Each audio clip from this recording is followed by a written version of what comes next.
Bonjour à tous, cette semaine j'ai pas mal avancé sur le projet. Donc dans un premier temps, j'ai avancé sur le système de quête et sur la caméra qui se déplace vers le joueur ou vers le PNJ en fonction de la quête. Vous allez voir ça dès maintenant. Donc vous voyez, la caméra se tourne vers le joueur pour cette première quête. Ah, bon, première quête qui n'est rien d'autre qu'une quête de tutoriel. Donc il y a cet enchaînement aussi de quêtes qui étaient ajoutées. Voilà, comme vous pouvez le voir ici. Donc la première quête c'est juste le PNJ qui parle, enfin le ciel si on peut appeler ça comme ça, le ciel qui parle au joueur, ensuite le joueur qui doit se déplacer à un endroit spécifique.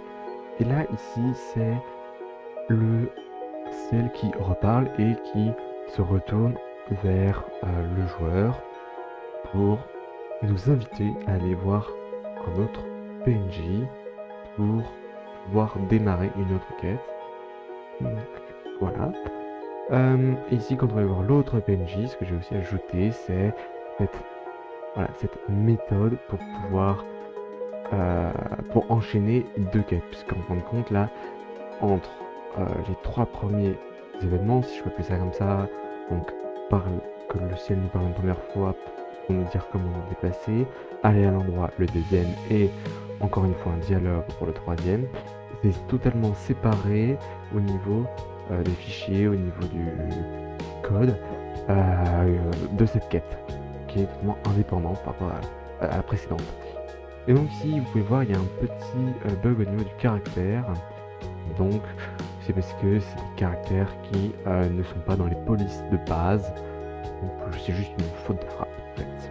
Donc que fait cette méthode goTo de la caméra? Eh bien elle reprend le code essentiel de la caméra. J'ai rajouté également dans le world, vous allez le voir ici, une liste qui s'appelle To Do, une liste d'actions.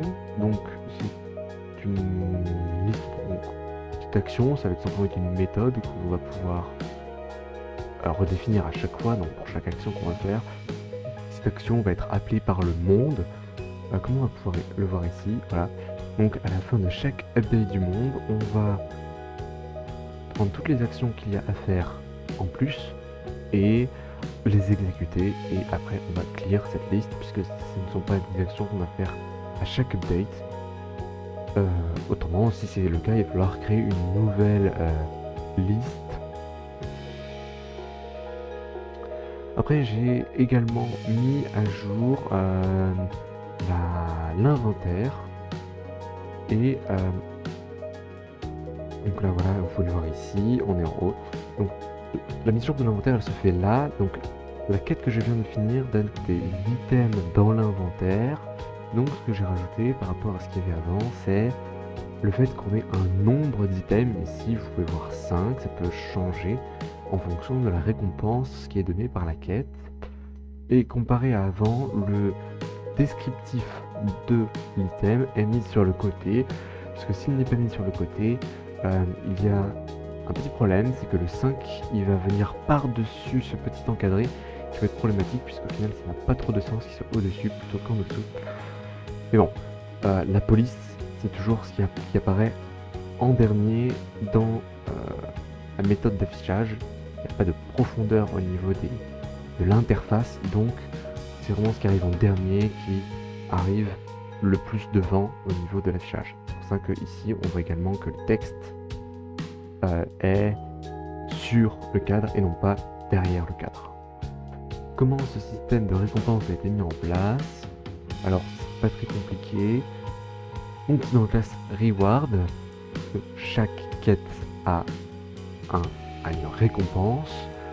Et bien dans cette classe, j'appelle tout simplement une méthode reward qui prend paramètre un joueur. Donc quand la quête est finie, on appelle le reward. Et donc on va récompenser le joueur en lui ajoutant les items préenregistrés de la quête. On peut également ajouter de l'argent, sauf que le système d'argent n'est pas encore implémenté dans le jeu. si vous voulez discuter du projet, si vous voulez discuter de tout et de n'importe quoi en fait, vous pouvez venir dans le Discord dans la description et je serai heureux de vous accueillir dans ce serveur. J'espère que vous avez apprécié cette vidéo, qu'elle vous aura appris quelques petites choses.